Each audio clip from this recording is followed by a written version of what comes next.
Good afternoon, ladies and gentlemen. This is Mohammed Medhat, the Managing Director of Sustainable Green Energy Business Unit, Korra Energy. We would like to welcome all of you. Thank you very much for your attendance for today. Our session will be in line with the Solutions Day. We are very proud, actually, to present our solutions for today and to conclude a couple of energy efficiency and waste energy reuse and utilization solutions. So let me first introduce the speakers of the panel for today. Dr. Hafiz Almawi, one of the professor engineering for the energy and the former managing director of Egyptera. Dr. Sharif Diwani, ABA board member and advisor. Engineer Ayman Korra, the founder and chairman of Korra Energy. Dr. Muhammad Salah, the quality excellence and energy general manager of SEDBIC, one of the leading companies for refineries, for refinery application in oil and gas segment. And last but not the least, Engineer Ahmed Shireen, thank you very much for being there. The president or the chairman of the Chamber of Building and board member of the Federal and Egyptian Federal Indices. Thank you very much for being there. And one of the experts of the cement industry segments. And it's also good to have, nice to have you within there. Thank you very much, Engineer Ahmed. So, and also from Turboden. Turboden is one of the leading companies worldwide for the organic Rankine cycle technology and waste heat recovery applications. Marco Parezzi, thank you very much for being there. Our partner, the marketing director of Turboden, one of the group companies of Mitsubishi Heavy Industries. Also, it's good to have some expertise worldwide and best practices within such technology. So let me first start with Marco Parezzi for 10 minutes of presentation. Marco, please, about the organic Rankine cycle and the best practice of this technology for several solutions all over the globe. Yes, thank you very much for the invitation. Good afternoon, everyone. I'm here also with you in Sharm el-Sheikh, but in the Blue Pavilion. I'm the Institutional Affairs Director in Turboden, and I have been involved in European affairs since 20 years. So I'd like to share today my experience with the policy and in the energy sector at the European Commission. Next slide, please. Yes, the general framework in Europe is the European Green Deal, started in 28. European Green Deal is a package of policy which aims to set the European on the path to a green transition with the ultimate goal of reaching climate neutrality by 2030. Next slide, please. So the European Green Deal is a package of policy. The Fit for 55 is translate this ambition of the Green Deal into law. So it means to have regulatory law available for this purpose. Next slide, please. In principle, there are, have you seen a complexity of law related to the energy efficiency and renewable, but the Fit for 55 amend the existing, for example, Renewable Energy Directive, Energy Efficiency Directive, or Emission Trading System. These schemes, these directives are available to incentivize systems and to incentivize energy efficiency investment, like, for example, in cogeneration or waste recovery system. Next slide, please. This is the purpose of the Fit for 55. So, deliver the EU Green Deal and climate targets to 2030 and 2050, operating, as I told you, in the different directive already existing for industry, energy efficiency directive, renewable directive, so the deployment of the renewables in the market, energy emission trading systems, so the energy intensive industries, for example, and energy performance of buildings. Next slide, please. The relevant provision in this Fit for 55 package is resumed here, and you can see, for example, energy and infrastructure planning, a district heating approaches, a level playing field in the heating sector, enabling framework for waste heat. Waste heat will be very relevant in the European policy in order to be exploited for district heating and also waste heat recovery, for example, in industrial application, in energy intensive industries like steel, cement, glass, or the other. Next slide, please.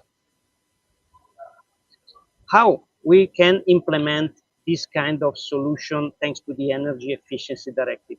Here you can check the most interesting article related to how to promote this investment in companies. Article 3, for example, is related to the energy efficiency first principle. So it means that member states have to implement principle taking care and taking into consideration the energy efficiency for all kind of investment for public money.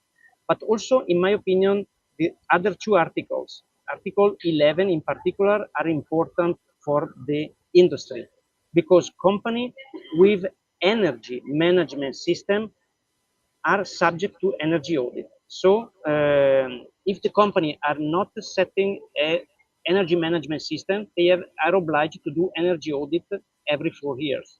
On the other side, company with energy management system in place are obliged to develop a project in order to improve the energy efficiency.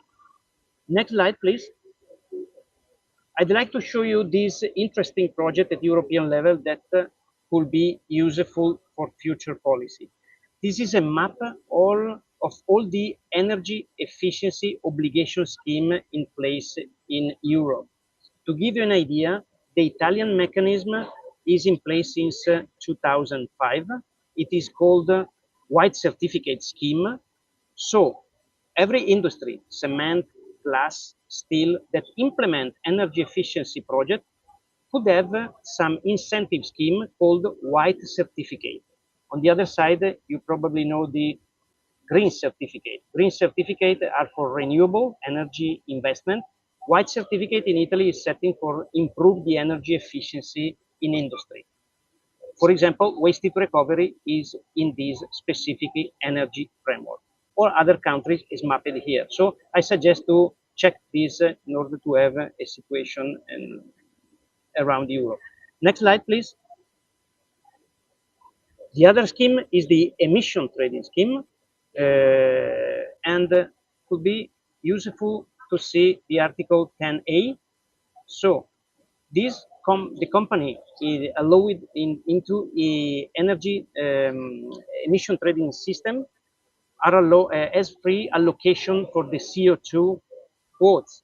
But if they implement project with the energy efficiency in order to reduce the consumption, they can have free allocation of CO2 for their portfolio. Next slide, please. This is a general framework for renewable energy directive, but in my opinion, the only things important is to mention that renewable waste heat recovery is mentioned as renewable in the red renewable energy directive scheme. So it means that waste heat recovery is comparable to other renewable solutions. Next slide, please. This is the last slide related to the other framework, regulatory framework called taxonomy.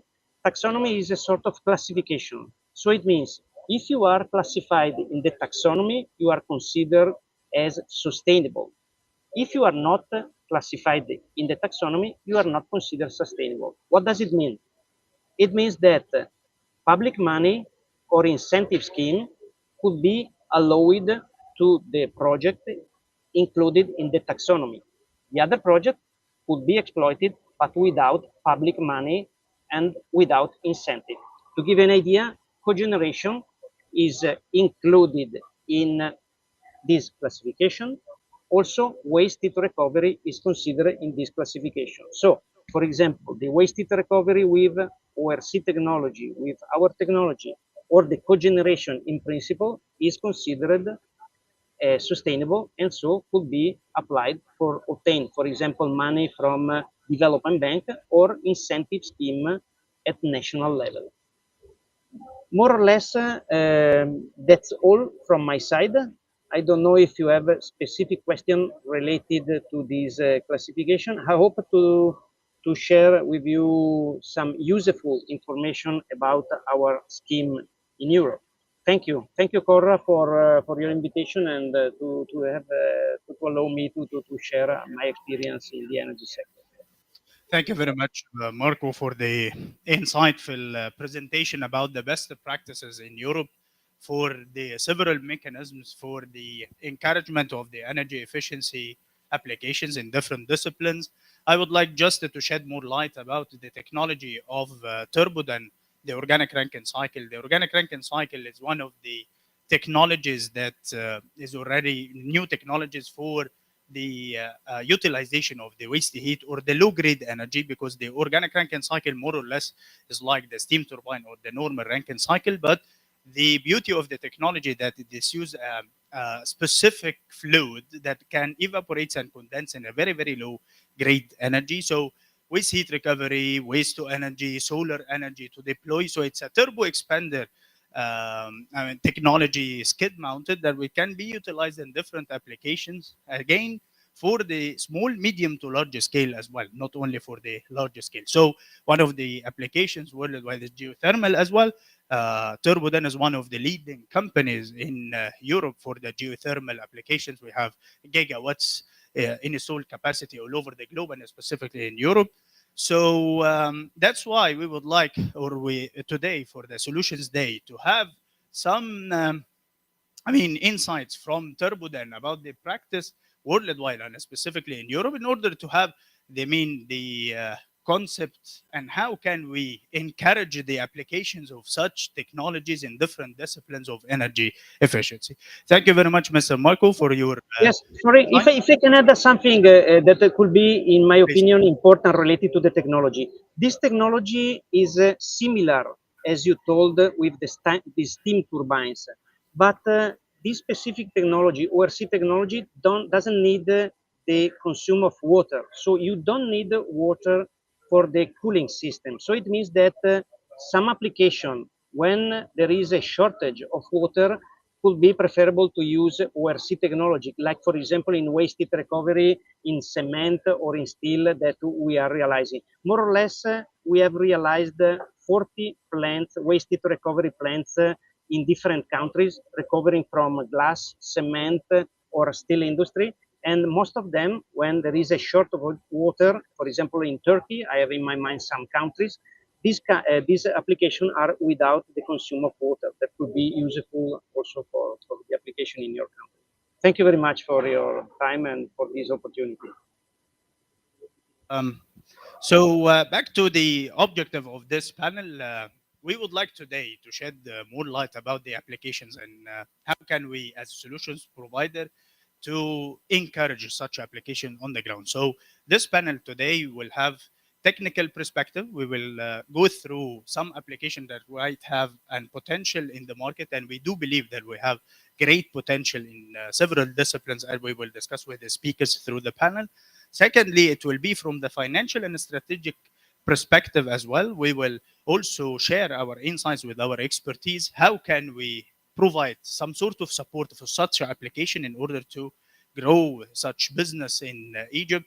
And finally, also some we will discuss some challenges or practical perspective on the ground in terms of the local markets demands, and how can we also overcome such challenges. As just to conclude, some recommendation, and we are ending today the COP27 event. So it's a good opportunity to share our insights, not only from the background or the technological perspective, but also from the practice on the ground. So if you allow me, we have also a couple of slides that I will skim through very, very quickly about the some localization for such application and technologies on the ground.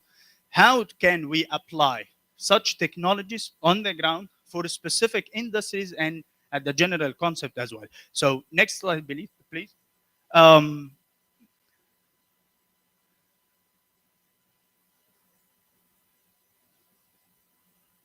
So overall, those are some concepts of energy efficiency and resource utilization applications that we do believe that we have a great opportunity and potential on the ground in the local market. First is the waste heat recovery, and we will touch base about the waste heat recovery application either for power generation, electrical power generation, or for thermal, or for both. Specifically for the cement industry, we will be glad to have the insights from engineer Ahmed Shireen as well from that perspective. Simply, waste heat recovery is to use the waste heat or the exhaust gases, the thermal energy wasted in such exhaust gases in different industries to generate useful energy, again, electrical or thermal or both.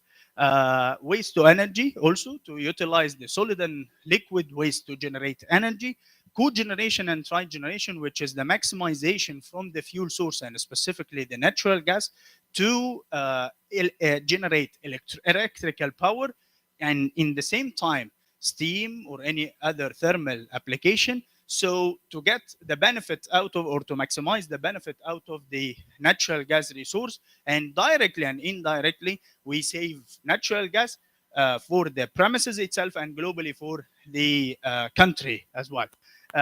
Also, from the sustainable perspective of gas utilization, so we have, like for instance, we will share some insights with Dr. Muhammad Salah as well. For the oil and gas petrochemicals or refineries, how can we utilize the flare gas? The flare gas is such a gas that is already or continuously incinerated either on the oil well side, the upstream, what we call it, or the downstream in the refineries and the petrochemicals. So we can utilize it to generate power. We can also recover the products, which is already the gas itself. It's a rich gas full of LPG, naphtha. So we have quite rich resources that we can utilize on site. In parallel to that, the carbon capture, and we are very glad to have today from Mitsubishi Heavy side as well our expertise.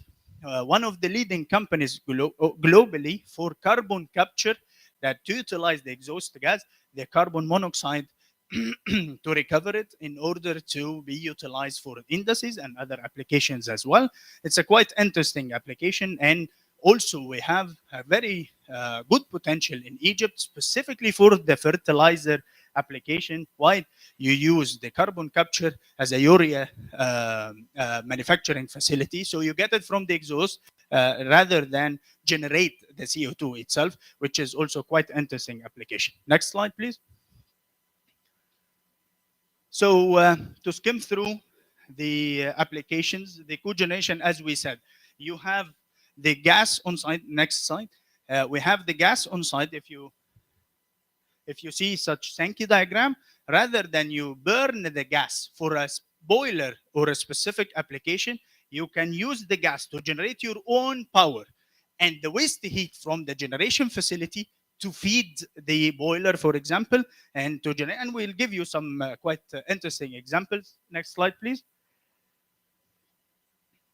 This is one of the application. If you see here, this one of the plants, that's it's a cogeneration. Here over there is the natural gas generator, reciprocating generator set that could use the natural gas to generate power, and then the exhaust gas of the generator is operating absorption chiller to generate chilled water just from the waste heat. So instead you burn gas to generate one source of power, you have a couple of sources on the ground with the overall efficiency, which is the maximization of the utilization of the gas. Next slide. There's another application also, but for tri-generation actually. If you see here, there's one of the projects. Those are the generators also working with gas. For example, this is a plant working as a 30 megawatt, the installed capacity.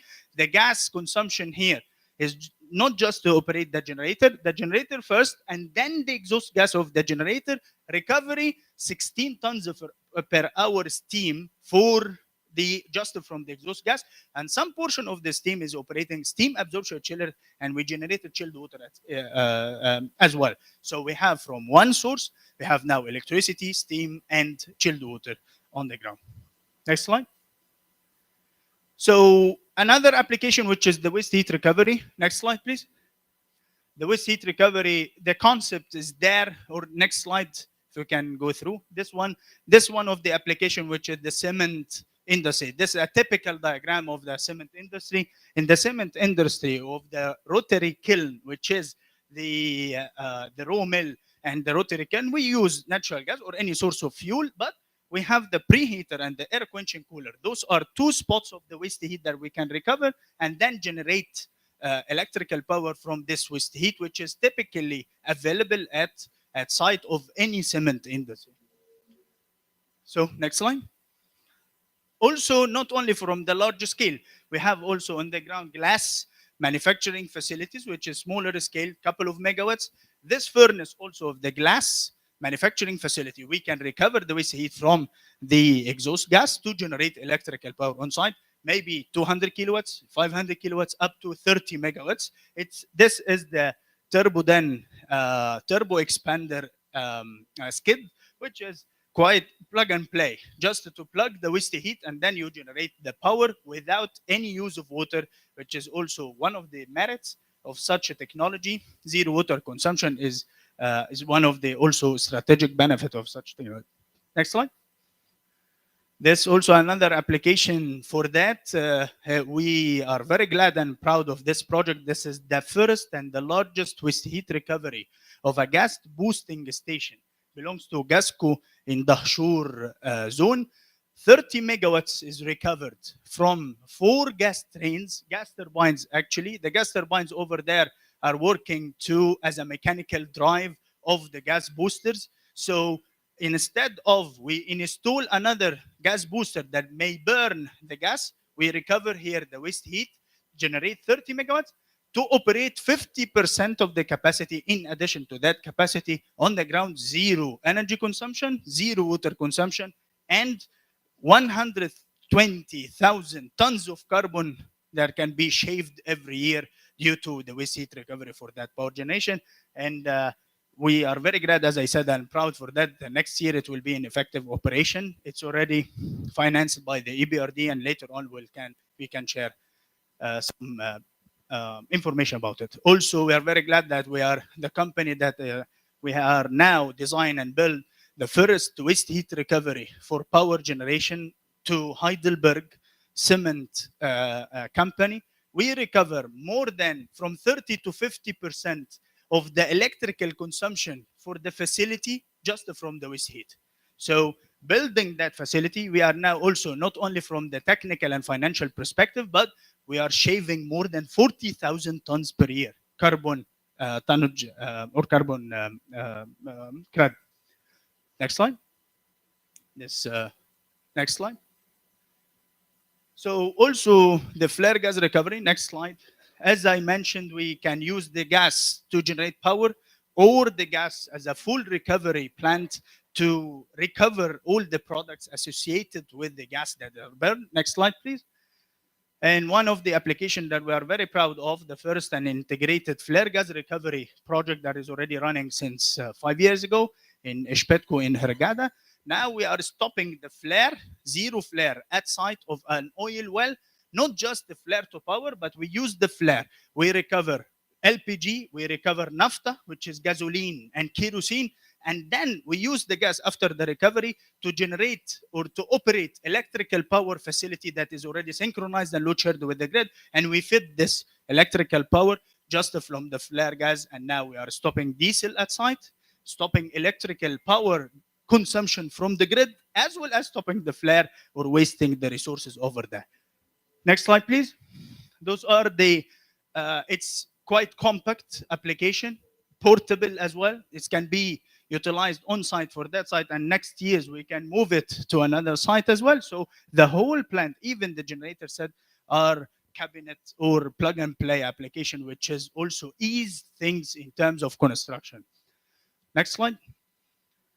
Also, we have a similar application using the flare gas, but for gas lift, we injected this gas back again to the oil wells, which is depleted in order to increase the productivity of the wells. Still is an application to the process, but we get the benefit out of this flare gas on site. Next. Also, the waste to energy. Next slide. We can use the garbage, of course, industrial or municipal or whatever the type of garbage, quantity or quality. We can customize solution to use such solid and liquid waste to generate power. I will show you next slide one of the application as well. This is an incinerator that can incinerate 1 tons per hour and 100 liters solid waste, 100 liters liquid waste. We generate 7 megawatts from the waste heat recovery of such generator using the incinerator or the solid waste itself as a fuel consumption. Thank you very much for this for the paying attention to such couple of slides. The main message from this slide, I would like to welcome the panel. Please, the speakers share with us the panel in order to discuss a little bit further. Please, free seated, Dr. Sharifi.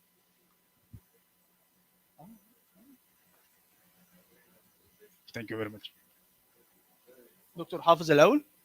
طيب اوكي. So خلاص طيب دكتور حافظ تحب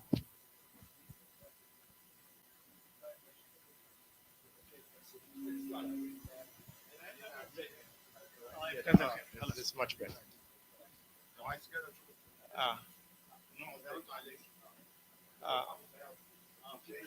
uh, I, yes, I might talk a little bit on a different topic, but it's for sure it's still related. It's an energy topic, but it's talk about energy transition and what's going on so far in the energy strategy of Egypt. Next.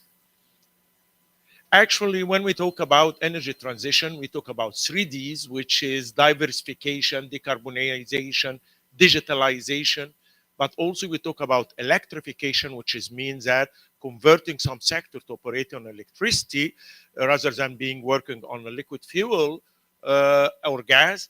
Also sectors integration, as Marco mentioned, competitive energy markets, which is very much to improve and important to improve efficiency as well as reduce costs to consumer, and regional integration, innovation, which is like smart grids, and attracting private investment. This is actually the main topics for energy transition. Next. Actually, there is a need to update, as you know, there is a strategy, Egypt Strategy 2035, and there is a need to update this strategy up to 2040, but that update is not just limited to just extending the strategy, but also there is some new criteria happen, either supranational or national, or even there is some development in the national objectives, like Paris Agreement, which came after development technology, which reduced tremendously cost for renewable energy and equipment, and more integration between different markets. Next. Shows how the strategy is built. Actually, we use the Times Egypt model, which is a model which is being used for long-term planning, but as they usually say, energy decisions shouldn't left to energy people because it has an impact on the economy. So we need to test the run on a macroeconomic models in order to be sure what could be the impact of the energy strategy on the macroeconomics. So something like labor, poverty level, exchange rate, competitiveness of the subsidy for sure, which is relevant to it. But also, you need also to test on the short term because maybe some operational constraints of the plan might let you to achieve the target you planned on the longer term. Next, please. This is short-term runs, which is used a certain very famous software, which is called Plexus, which shows each plant, how it's coordinate and work together, and how the system could be stable under the high share of renewable, which I presented last day, 67%. So how system could be stable under this condition, and what operational criteria should be considered in order to assure the stability of the system. Next, please. This is an outcome which shows an asset management plan, which shows the blue line is practically, this is all the plants in Egypt, power generation plants. The blue line is for plants which continue working with us between 2020 up to 2040. The red, which we don't need it either because it's under efficiency or under capacity. And the black one is that which will be expired before 2040. So it's very much important to have such kind of an asset management plan to know what you will do with this substantial asset you have. Next, please. Now, there is some new technologies which is recently become very effective, like electric vehicle. Actually, a model has been developed for projecting electric vehicle, what could be the market, will how going to be evolved. This is a fully stochastic model in order to find out how the market will evolve. Next, please. This is shows how the market will evolve. It shows that for the reference scenario, which is scenario applying nowadays regulations, which exactly exemption from custom duties as well as reduced registration fees, we could reach 2.1 million car, including private and taxis, by 2040 if we applied a proactive measures like higher share of local manufacturing, low cost finance, to support finance, expiration, early expiration for cars, putting a limiting for 30 years, we might reach 3 million point two. This is shows how much gasoline we're going to save for the reference scenario, 2 million ton. For the proactive, it will reach 4 million ton. This is shows how much electricity will be needed for that. It's around 8 terawatt hour, and which is doesn't represent substantial. 8 terawatt hour for the reference scenario, just 2.5%, just to switch to 0.1 million car.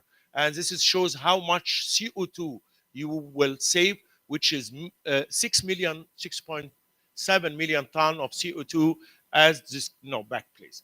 6.7 million ton, as well as for the proactive 10 million ton. And how much many, how many charging unit you need, it might reach 20,000 charging spots need for the proactive model. Next, please. This is the nexus between energy and water, because as you know, as we have a shortage of water, we do a lot of water recycling. We need substantial increase in our municipality water production and treatment. We need a lot of pumping because we have going to rely much on underground water, as well as we need water desalination. And this is, shows how much energy being consumed for each application of this. Next, please. Next. Where it is? The third technology, which is basically hydrogen supply chain. Actually, green, all of us hear now about green hydrogen, and this is, shows how green hydrogen could be used. Actually, hydrogen could be used as a feedstock, or as it could be burned in engines, or could be used for fuel cells in transportation sector. So this is, shows the business chain of hydrogen, how we could apply hydrogen. But we should understand that hydrogen is an energy carrier, and hydrogen is a not prime source of energy, because you use energy to produce hydrogen. Next, please. This is a kind of a curve which shows it's an average for projection for gas prices, how it's going to develop up to 2050. Actually, this is an average between all the gas hub around the world, which is a TTL-BP in Europe and Eastern Asia, as well as Henry Hub in the United States. It shows that the green hydrogen will go below the gray hydrogen by around 2030, and it will not go below natural gas before 2045. So this is very much important to understand how things market will be developed. Blue hydrogen has no chance, because as you see, it's higher price. This is shows the cost of blue hydrogen. Next, please. This is shows how decision could be set in developing hydrogen plan. So basically, as you have primary source like nuclear, like renewable, like biomass, you could generate hydrogen. The prime application, not to generate hydrogen, to use electricity for electrification, changing to electricity. If it is okay, that's okay. If it is not, you could export hydrogen, but hydrogen could be exported in three forms. One of them in hydrogen derivatives like ammonia, or like methanol, or this is a derivative, or you can export hydrogen implicitly in products. So if you use hydrogen in cement industry, so practically you export hydrogen implicitly within the cement, if the exporter could accept the higher price, because this shows that the price is still higher compared to the local market. Or if you have a pipeline, you could export hydrogen either in a blended form or as a pure, which is not available so far. But if you couldn't make electrification, then you will check if the hydrogen could be used for is lower cost than the gray hydrogen. If it's okay, you can go and check for transportation sector, use it for transportation sector or aviation and marine sector. So this is the first prime application. Also, you can export. If you have the hydrogen, then you check hydrogen which could be used in other industry as a feedstock in the industries, which is like ammonia production. I mean, for local market, ammonia production, methanol production, iron and steel industry, and hydrocracking in the refineries. So you can use it if the prices of hydrogen become less than gray hydrogen. If it further goes that hydrogen goes below natural gas price, now we can use the hydrogen in other sectors to replace natural gas, and by that time you reach full decarbonization. All specs you can export all the time from if the price is still higher than the local market, but still acceptable by the international market, so you can export in that case. But this is still a big unknown. Next, please. In conclusion, I say that there is many drivers for energy transition, international and regional and national development necessitate to update the energy strategy. A long term and short term are very much needed to be complemented to each other. Otherwise, just focusing on long term, it might not lead to inaccurate results. Energy strategy should be an integrated element in the national strategy. Couldn't do energy strategy away from the country social and economic strategy. Also, several new demand sectors are emerging, like fuel switching, like electric mobility, like water desalination, like demand for green hydrogen. Green hydrogen will not have a breakthrough before early 30 for gray hydrogen, and after 2040 for natural gas. The main feature of energy strategy of Egypt include progressively high share of renewable energy, more electrification, more stability in the energy prices as a share of renewable energy becoming higher, higher regional integration, and less hydrocarbon dependency, and more friendly energy sector. Thank you. Thank you very much, Dr. Hafiz. Please, you are kindly invited to share.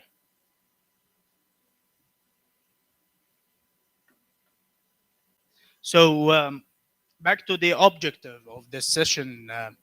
Again, we are very glad and proud that that Egypt has chosen Wafi as the slogan and objective of COP27 for this year. Nawafi, it's all about the implementation. We have tried in the last couple of slides to show you that we have the technology perspective is there, the strategic and best practices all over the globe, and specifically in some certain countries that they took the lead to promote the renewable and energy efficiency applications are there. Right now, we would like to discuss with the panel the opportunities on the ground, and also would like to hear from the industries, the dynamics, the needs, the what you are looking for, and also we will discuss with Dr. Sharif and the Dr. Hafiz how can we, from the also the initiatives of the SDG and the NDCs of Egypt, how can we support such applications on the ground? What is going on as well from the financial perspective, as supporting or access to finance funds in order to implement and to grow in such applications. So I would like first to start with Dr. Mohammed Salah. Thank you very much for coming and sharing your thoughts with us. Again, Dr. Muhammad Salah represents SIDBIC. SIDBIC is one of the leading companies in Egypt for refining and petrochemical applications. So, Dr. Muhammad, if you would like to shed more light about the industry, the energy efficiency opportunities or potential, and if you have also in mind some case study that we need or you would like to share with us about the upcoming applications, the opportunities, it will be very much appreciated.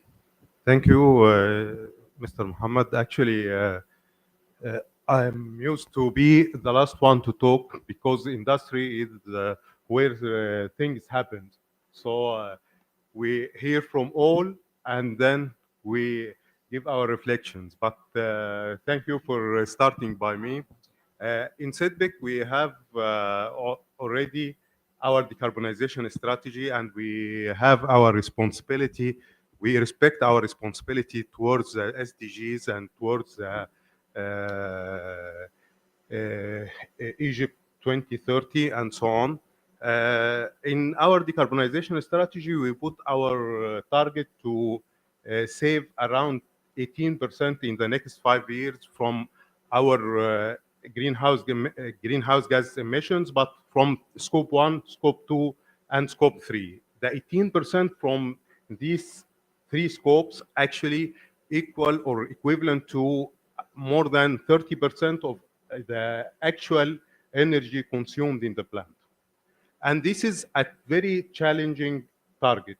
This target couldn't be achieved without new solutions, and we are on the solution days today. So we have to focus on the solutions.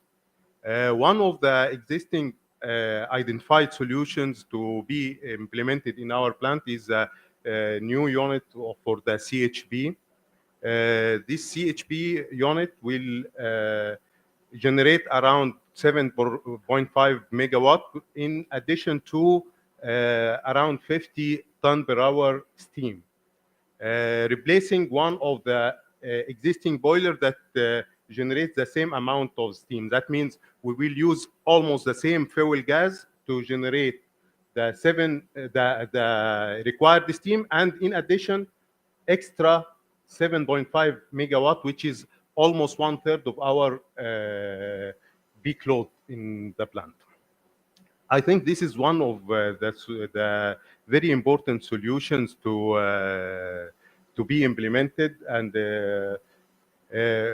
but the main point, when we started to this, when we identified this solution and how this is a main issue, because we started implementing energy management system almost 10 years ago.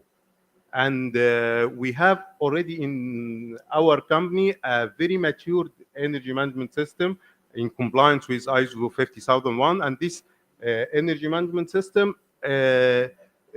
was making us able to identify a lot of and working on a lot of low cost and no cost opportunities during these 10 years. And according to this, we find that we need more to get our challenging and ambitious targets. And this is why we hired a high reputable international consultant, which is KPC. And this international consultant delivered a comprehensive roadmap. And this roadmap, including some medium cost and the high capex cost project, this is a CHP unit. And actually, all of this couldn't be done without a bold decision to invest in the energy efficiency field.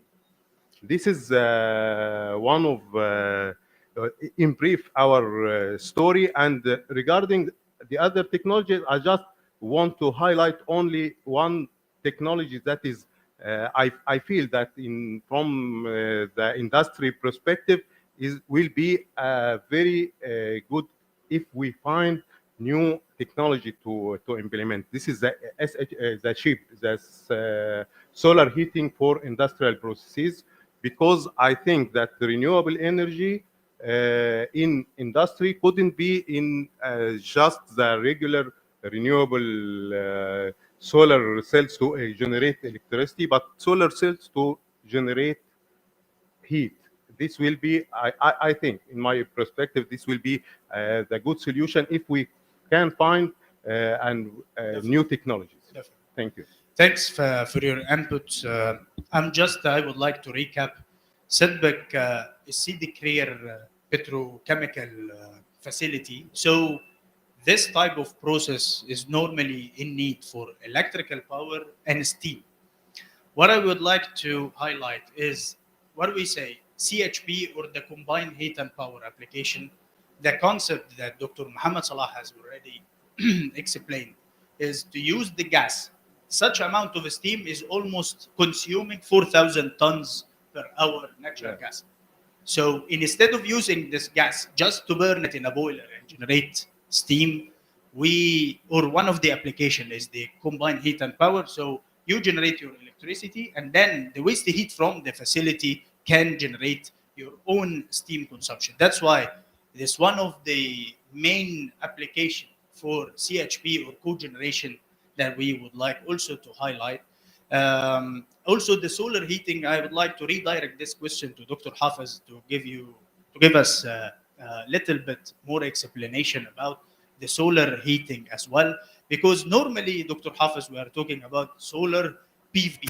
So we use the photon part of the electrical or to electrical power generate, but we forget about the solar heating or the solar thermal, the energy, the thermal energy in the solar power. So, if you'd like also to share your insights to comment on the solar heating and preheating for industrial application, uh, I would like to add the question also to that about the area, because always the solar energy applications we are talking about the area.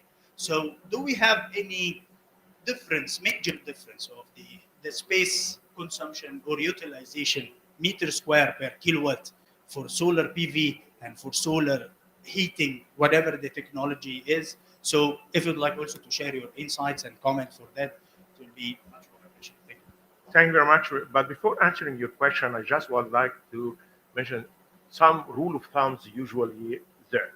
First, energy efficiency is first, because energy efficiency is the cheapest resource of energy.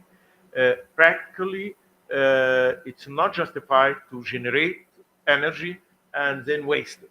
So, energy efficiency is the first.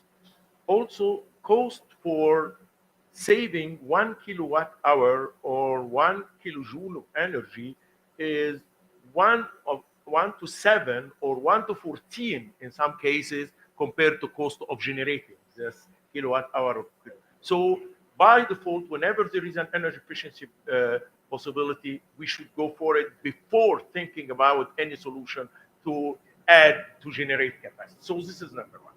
Regarding industrial solar heating, there is a lot of application. There is for medium, low temperature application, which is like solar panel or a vacuum tubes, or you might go much further for parabolic trough for application. Usually, it needs a large space in order to install a certain application. So it depends on space availability in the facility. But I believe we shouldn't uh, develop things as a way it's being developed before. Yani we don't think about I need something to generate steam. Actually, you might have wind turbine somewhere in the Red Sea, in the Western Desert, to have electricity, could operate an electrical boiler using renewable energy. It could be done without the need, and still it's renewable energy. So it depends on space availability. It depends. So it's a very much site specific, but as a general solution, you could have it. And as maybe mentioned in the previous presentation about guarantee of origin certificate, which shows that the electricity which is coming from the grid is renewable. So there is no problem. So heating anyway could be done inside using solar if you have sufficient space, concentrated tower, parabolic trough, collectors, but it depends on the space and site condition, because if you have a lot of dust, it might be a problem, also site constraint. Or you might have a different solution. You might have a very far renewable energy facility, generate, transmit it to the grid, and you operate an electrical boiler. It could be done. Uh, Thank you for this, for bringing up this subject, because uh, the majority of us always thinking about the on-site application or whatever the solution is.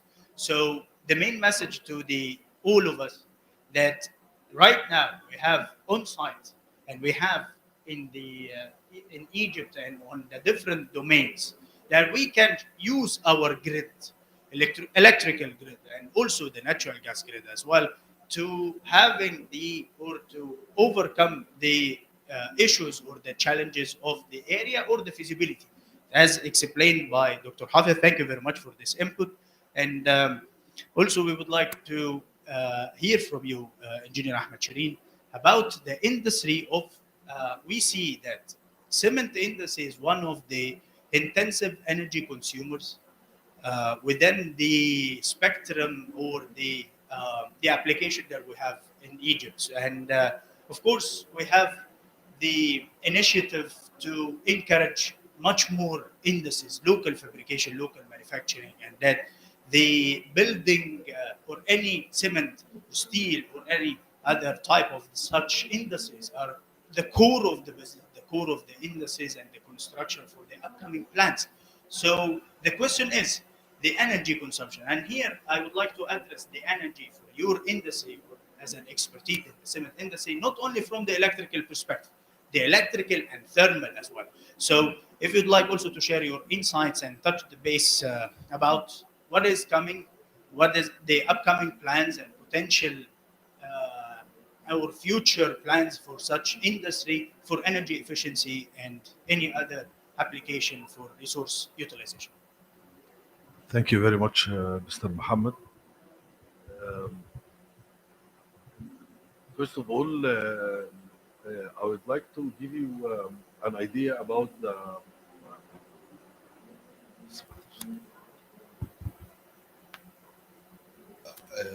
an idea about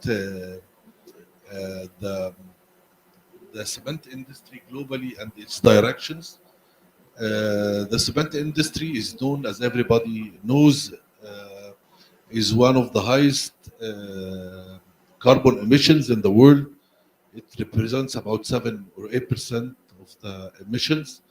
And in the industry, we are all very much concerned about this, and we are looking forward to participate and support and maybe accelerate the direction towards the net zero objective, strategic objective of 2050, with respect also to the milestone of 2030. Looking at the bright side, we are finally in Egypt currently started to be focused and concerned also about catching up with what the global cement industry is heading to. So we have created our own roadmap towards the net zero. This roadmap it consists of a few pillars.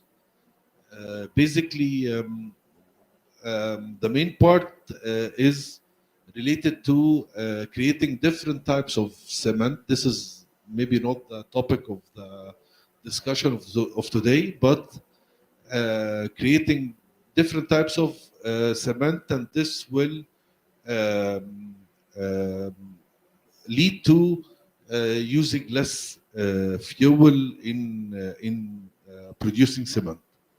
But the most important part that we are talking about and related to is using different fuels and generate green energy.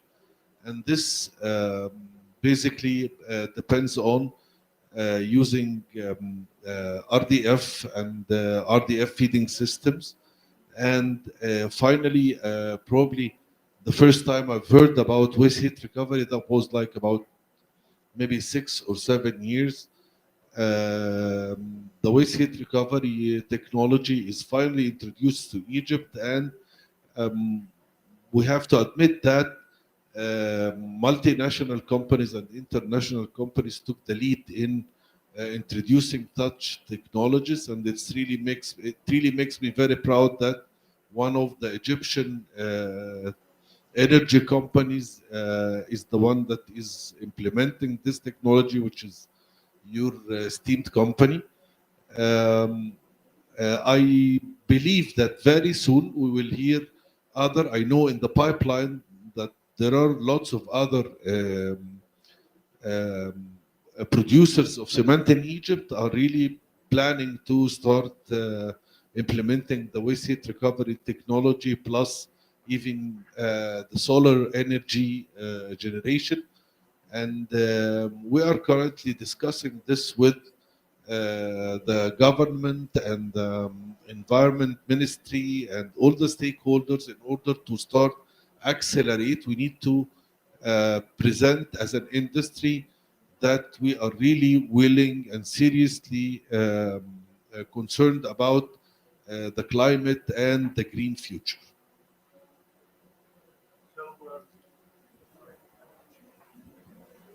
So just to elaborate a little bit about the energy mix of a certain manufacturing facility. I mean, in terms of the thermal energy and electrical energy, for a cement industry, the availability of power or availability of energy, thermal or electrical, this we would like to hear from you because some solution is related from the electrical, as you have already mentioned. Electrical perspective, waste heat recovery, renewable energies are there. And linking that with your message, Dr. Hafiz, that it's not bounded by the site itself. It can be generated remotely, and we use the wheeling mechanism through the grid or something. From the thermal perspective, which is the alternative fuel, is there? Is there any also development from the manufacturing itself for better utilization or the amount of gas per ton clinker? Is there any plans also to reduce that little bit, whatever the fuel is, coal or natural gas? What is going on from the cement industry as well to reduce a little bit also the fuel consumption from that perspective? First of all, I just need to highlight that I'm not from a technical background. However, what you mentioned is really very seriously considered in the industry now that there are not only environmental challenges, but there are also lots of other financial, even challenges, starting from that most of the fuel, it's either like the steam coal, which is imported, and that's very big cost that the industry has to bear, or the other alternatives like the gas, which is the priority of the Egyptian government is to export. Mazot is also the HFO is also very expensive. So any saving in fuel is very much appreciated. It's also important to highlight that one of the challenges in our roadmap is how to provide financial support from all the different concerned institutions, financial institutions, and also in order to provide different solutions because it's very costly also to implement even waste heat recovery, even solar energy, any solution, RDF feeding systems, all of that will require lots of investment, and we need to speed up with implementing this. And that's why we're discussing with all the different institutions how can they help us and support us, also with respect to the instability of the Egyptian currency and its challenges with the LC issues. There are lots of financial issues that we're currently trying to discuss with the different stakeholders. I'd like just to recap on what Mark already mentioned about the Green Deal. شغال. Okay, شغال? Okay. What Marco mentioned about the Green Deal include what we call it the CBAM, carbon border adjustment mechanism. Actually, Egypt one of the exporter of cement to EU. According to the CBAM, started 2025, they will start to impose tax based on the carbon footprint on the products. So we might lose that market unless we have very aggressive energy efficiency and reduce carbon footprint of our industry. We might lose some of our European market for cement. So this has become more necessity, and this will spread. It will not just be limited to Europe. It will be goes across the world. So Europe is just a start. So this is very much important. Yeah. Thank you for this. Also to highlight this input, because we will share your insights with Dr. Sharif. And this is exactly what we need to match make between the industry and the financial perspective as well, or the platforms that are already there to support the industry to grow in that direction. So it's a pull and push strategy. So yes, we have the incentive to increase or to support the industry to implement on the ground, and on the other hand as well, as you have already mentioned, Dr. Hafiz, it is becomes a mandate in order not to lose the markets that you export, or you have an accessibility somehow to that. So the question is right now, Dr. Sharif, about what is going on for the carbon and the trading and the trade-off for renewable energies and energy efficiency, the support from the financial perspective, the government, how the government is looking for the industries and how to promote such solutions for the current and the on a medium term plans. Thank you very much, Mohammed. Dr. Hafiz, I have something to share with you. In the finance and economics world, we always say economic decisions are too important to be left to economists. Not to no, on the contrary, we need the technology and engineering. And what I heard today is actually confirming that this is a very good way of thinking. We cannot leave economic decisions to economists. We have to involve technology and industry, especially technology providers and innovation, because that makes the economics of everything change depending on the technology. And I've seen a number of examples from you and from the gentleman from the other side of the zone, yeah, that confirms this thinking. And it seems that also it's becoming very apparent, and we already see that in the solar field, for example, that the speed of the economics of the industry of solar generation has evolved dramatically, that it has become much more competitive, and it can become a source of energy in a very reliable way. So is wind as well, as the example you gave. I heard today very interesting solutions that you presented, and we heard about being used by the Egyptian industry. And when I'm listening to this, I'm thinking about the economics. Because most of the cases we hear, especially in your industry, the cement industry, it is quite expensive to do reductions. It's extremely, it's not, the economics are not correct yet. So you are the most challenged industry in the world to try to achieve and to catch up with this change of policy that trade and taxation will impact your market share. So there are solutions. I mean, to answer your questions, Mohammed, there are solutions in the finance world. We have very proud to say that I shared today with engineer Ayman Korra the launch of the first fund, the direct investment fund in Egypt that does investments in offsetting, the carbon offsetting, which will allow companies like the cement industry. We are already actually in discussion with one of your competitors, but I think everybody is going to have, a lot to. Yeah. Are you not the Swiss cement? Oh, I'm sorry. So one of your members then. Yeah, one of your, very good. Maybe you can introduce me to the rest. Yeah.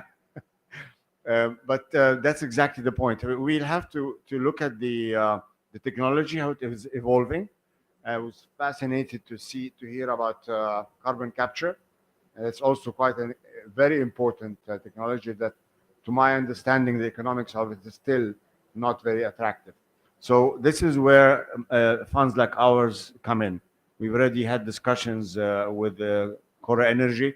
We're extremely impressed by what they do, and we are going to invest with them to be able to make the economics of these investments viable, to allow the industries here to be able to invest in cogeneration, trigeneration, reduction, heat recovery, all these things.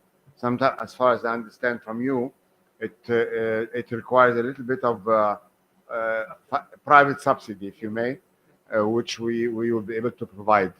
And the model, very simply speaking, I can now speak about it freely because it's public, is that we invest with companies like Korra Energy to finance what the gap that is missing in the capex, in the capital investment cost, sometimes in OpEx as well, to allow the investment to become economically attractive for the client and for Korra Energy.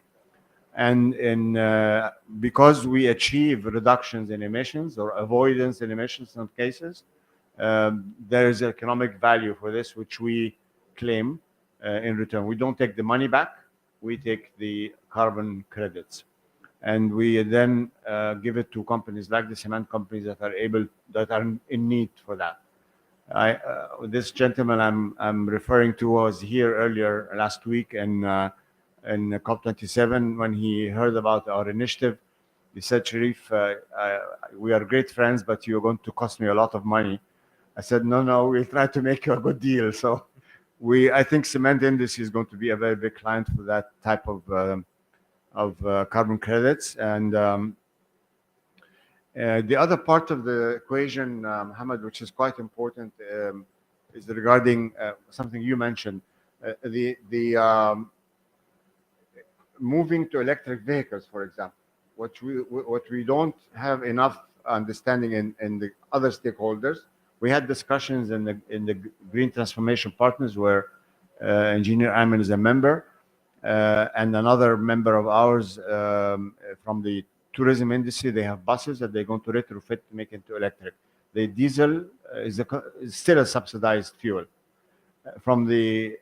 When you look at the trade policy of the government and the duty exemptions, it does not address this problem because they are giving exemptions to electric vehicles that are coming already electrified. And then we have a huge stock of vehicles in the country that are emitting and consuming diesel that is costing the budget enormous amounts of money. Your graphs were fantastic. I mean, Ayman and I were looking at them and I said, we need to share these with our group because this is really going to be an eye-opener for them.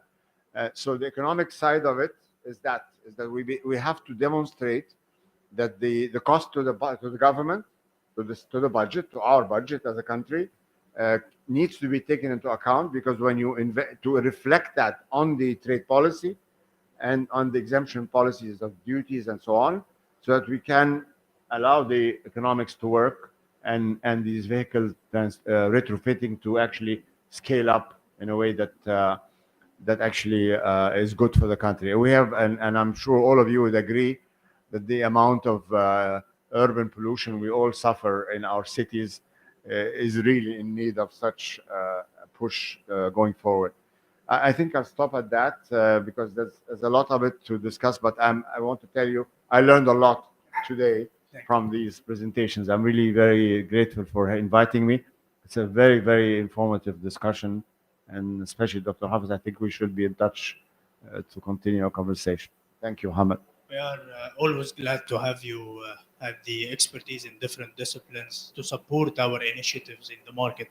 But before we end this part of the discussion, we would like also to touch base about the stock market for the carbon credits and the upcoming mechanism locally here. I'm talking, of course, worldwide. There are several initiatives in different disciplines, but Can we have also some inputs about the stock market in Egypt for the carbon credit? Yes, yes, that's quite an important development. Last week Egypt launched a carbon exchange, which is not only in Africa. It's actually focused on. Can I have the microphone? It's easier, because I can look at everybody. So it was working. Working.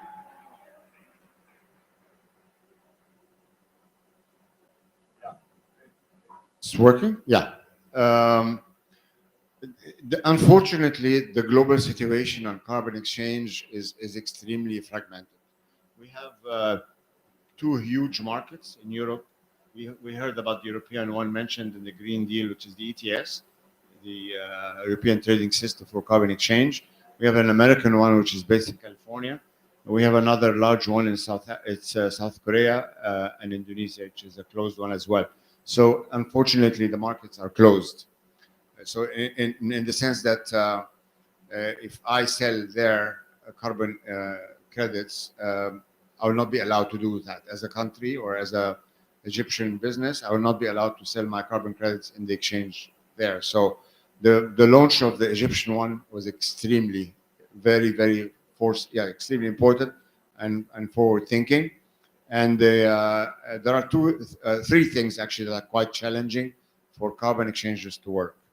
First is what they call transparency, which is a reflection of quality of the credits. Um, there are lots of standards around the world. There we have the gold standard. There's Vera. There's of course the mother of standards, the CDM, and there's an American one which is not applied across around outside of the United States. So the problem with the transparency part is that the organizations that were responsible for setting standards and validating the standards were not very good, and they were not credible enough. So the quality of the carbon credit that was coming out in the market over the last 10 years was not credible. So that was a problem that was keeping the carbon market from growing. That's number one. Number two is liquidity, which is demand. Again, the industry all over the world.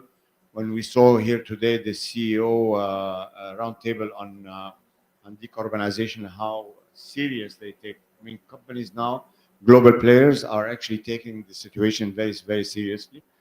So that's creating demand on carbon credits. So it provides liquidity into the market. But more interestingly, also on the liquidity side, that institutional investors that are not coming, that usually were investing in equities or in financial instruments in usually the traditional financing markets, are now diversifying their investments and adding carbon credits into their portfolio to hedge against climate risks, to be able to balance because they are exposed to climate risks. So, for example, if your industry does not catch up with the tax policy, taxation of carbon policy, then there is a risk there.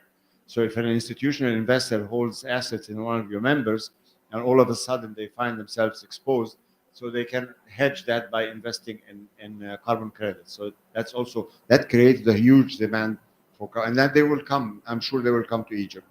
The third and probably the most important is the supply. In markets in Europe and in the United States, South Korea, the technology is there, the pipeline is there. We are now a newcomer to the market. Egypt alone, although we have a lot of emissions and we can potentially supply the target was 9 million tons to be traded annually in the Egyptian stock exchange. But to reach the 9 million, it will require a lot of money, a lot of time. So the fact that they included Africa, that covers that part, because we can create pipeline for a number of countries, not only Egypt, that they are traded on the Egyptian carbon exchange, that creates supply, provided that they comply to rule number one, which is standards.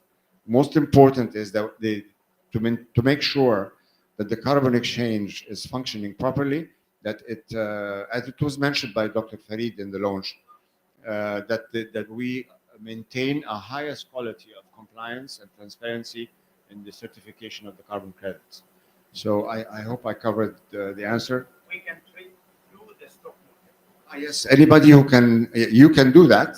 If provided you, if you know, I'm not trying to go leave my money and go there, but you can take my money, invest in it. If you have excess carbon credits from future after our deal is finished, you can go sell it in the market.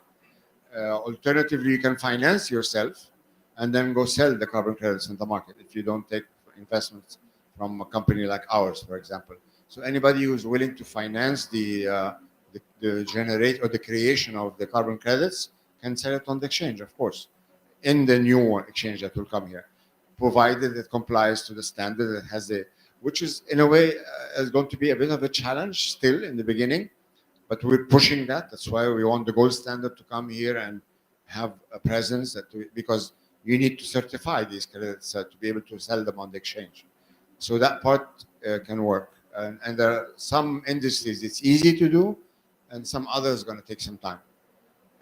Unfortunately, farming, which is one of the most important, agriculture, one of the most important sectors in Egypt, is going to take a long time to be able to meet the standards because we fragmented small farmers all over the world. But industries like this, big scale, high know-how, good engineering, it can easily meet the standards of a gold standard and it can sell their carbon credits on the exchange.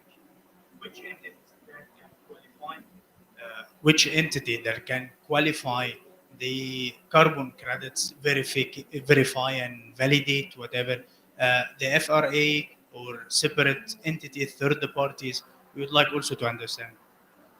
The system of standards, the three big players in the world that are gold standard, the Verra, these are the two biggest ones, and then there's the old one, the CDM, as being etc. They have standards for every industry, and they have methodologies for inspection, validation, measurement, and so on. And they themselves accredit companies, the specialized companies like Tuvnor or SGS or Bureau Veritas.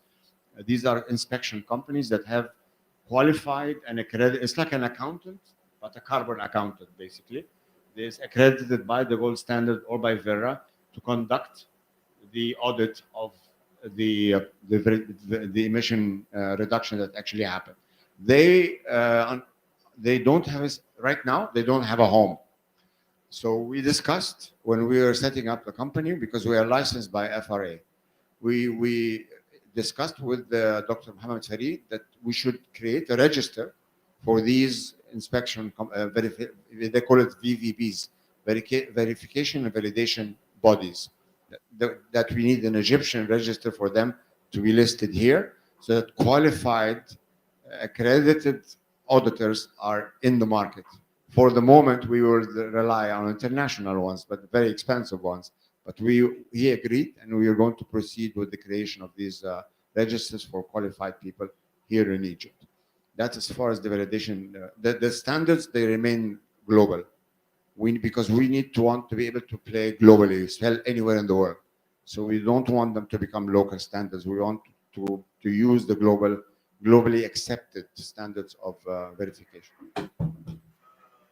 Appreciate the positive messages that we get from you, Dr. Sharif, about the mechanism and the supporting financially, because, I mean, as a service provider, Korra Energy, or the off-takers or the customer perspective as well, we are in a very bad need for such support and looking forward for the activation for such a mechanism, and especially the carbon credits. This comes to my mind that it's also from the service provider, Engineer Ayman, would like to understand and get from your side how you see the potential in the market in terms of such energy efficiency applications, and to shed more light about main challenges, how to grow up in such direction, especially that we have very positive mechanism right now. So how you see the situation and in the near future? Of course, we are very positive about the potential. Said so, there is a lot of challenges. I mean, we as a company, Korra Energy, we have tried to localize a lot of know-how. We have demonstrated a few waste energy recovery projects, cogeneration, trigeneration, really was tough to go through, but we are determined. I mean, we believe in our target to reduce carbon emission and to illustrate seeing is believing to really change the culture. Now, of course, of launching EG COP this morning, it was a very positive because we have to complement all elements for the success. Actually, Nuafi is a great slogan. Now Egypt is committed to replace at least 10 giga of its power by renewable. Now we heard today from Mr. Dr. Hafiz Al-Mawi, the cheapest way is the energy efficiency. And we are specialized from the power generation side, from the supply side, which is exactly one of the, how I say, cheapest, and we can achieve this target. So no doubt that we have to cooperate together. We are looking forward for Egypt at large, government, private sector, stakeholder. We have to complement each other, authorities. Still, we have to change some of our culture to understand more, to streamline in that goal, Egyptian goal. I mean, unfortunately, a lot of time it's our procedures and policy is not in line with our goals and targets. So we have to make sure that we are all going the same direction. I was glad that EGCOM this morning is formed as a cooperation between the government and the private sector and the regulatory body. So that's proof that good example, but that example has to be enforced in different places. As Dr. Sharif said, subsidy of diesel fuel, and then you encourage custom duty free for electric cars. So those things has to be aligned in order to maximize and capitalize on our target. Anyway, I'm optimistic. I'm glad that I joined COP 27 and I met so many people in the field and really give you good spirit. And you think we'll be back and we'll continue our journey. Thank you. Thank you, Engineer Ayman. Thank you. Yes, please. Yeah. Can I share something regarding what Engineer Ayman just said regarding actually the impact COP27 had on us? I was watching in the first few days the heads of state speeches, and of course, because we're the host country, our president was sitting and listening to heads of states from all over the world talking about the climate challenge, and then came Al Gore. You know, he's the godfather of climate action. I don't know if you know his history. When he lost politics, he went to climate change, and he made an impact. I mean, he's really, and he has a very famous graph that shows how much emissions we're producing as human beings and how much destruction is doing to the planet. So he gave a very, very powerful speech, and I saw the camera go on President Sisi, and he was focused 1,000% with what is being said. I really think that this event here being here hosted in Egypt has changed the minds of many leaders in this country. And we will see a completely different view. Like you're talking about the mindset and awareness. I expect this will change dramatically after what happened in the last 2 weeks, honestly. So I am optimistic like you. Okay. Before we end the session, we would like also Engineer Ahmed to hear from you about the role of Egyptian Federation of Industries and being one of the board of members and talking about awareness mindset. How can you see in a couple of minutes, please, if you please, the role of the federation that we can raise the awareness together towards such mechanism and applications? Of course, it's now becoming very important that, as Engineer Ayman said, as everybody of my fellow speakers, It's very important that everyone from each source supports the movement towards decarbonization. We have some specialized, dedicated departments in the federation focused on decarbonization and environmental issues. As I said, as everyone knows, cement industry, steel industry, and of course oil and gas. But as far as I'm concerned, cement industry is currently really focused, and we are tackling this issue with all the governmental agencies and bodies in order.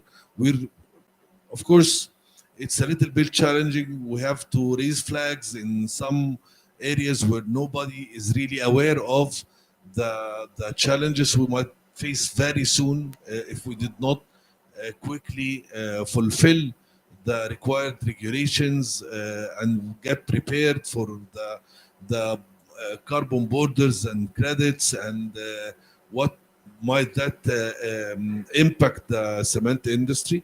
So, but I'm quite sure, and we have to admit that multinational companies and international companies have been doing lots of work, and we are currently, as an association, really supporting and adopting their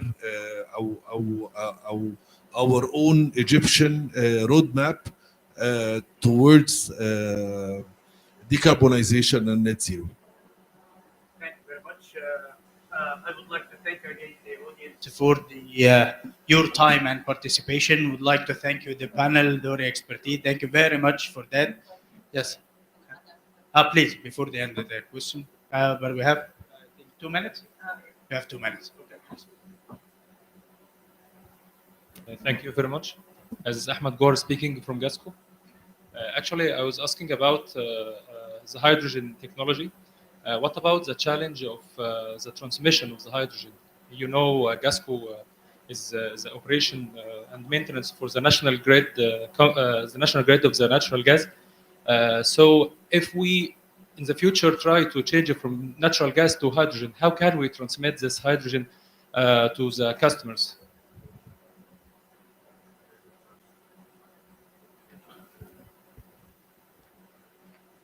Actually, it's a little bit challenging. For sure, the first solution is to blend. Actually, up to 10% blending hydrogen with natural gas will not affect all equipment on the natural gas grid. It could operate as it is, and then you have 10% hydrogen being used. But pipelines designed for natural gas are not suitable to operate on hydrogen. A lot of revamping is needed. First, hydrogen causes a kind of brittleness to the pipeline, so it could be fractured. Second, seals in the natural gas. Hydrogen molecule is very small, so it could seal, it could leak out of the grid. So, revamping need a substantial revamping for an existing natural gas network. So the easiest and straightforward is blending up to 10%. You will not need to do much modification to the grid, and in that case, you just have 10% of your mix coming from hydrogen. Liquidation is very expensive because actually hydrogen is being liquidated at 20 degree absolute, which is minus 250 degree centigrade. So you need a lot of energy, and it's not that easy to be liquidated. Yes, this is a solution, but it's an energy expensive and need a special facility. The straightforward I mentioned, blending, but then building specific lines for hydrogen. This is already there. Already in Europe, there is 7,000 kilometer network for hydrogen specifically designed for hydrogen transmission or transmit hydrogen in the form of ammonia. So another approach is to convert hydrogen into ammonia and then transmit ammonia either in barrages or in pipeline. You don't need even to recover hydrogen from ammonia. Now all is working to burn ammonia directly as a fuel. This is how we're going to export to Europe. Yes, primarily, as I mentioned here, the first export approach is to export it in a form of derivative, which is ammonia or methanol. So you convert hydrogen to ammonia and methanol, and this is standard. And Egypt, by the way, is the sixth largest producer of ammonia in the world.